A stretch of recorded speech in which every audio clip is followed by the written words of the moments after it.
Hi అండి, ఎలా ఉన్నారు అందరూ?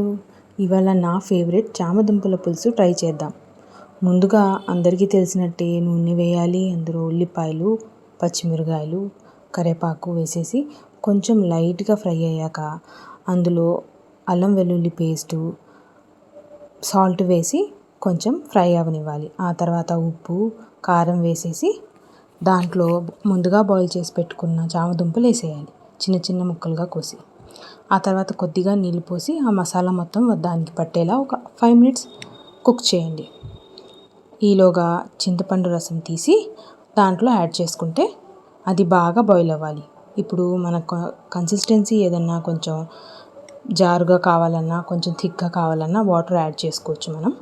అది బాగా బాయిల్ అయ్యాక అందులో గరం మసాలా పొడి ప్లస్ కొంచెం బెల్లం వేసుకుంటే చాలా టేస్ట్గా ఉంటుందండి. ప్లీజ్ ట్రై చేయండి. బాయ్.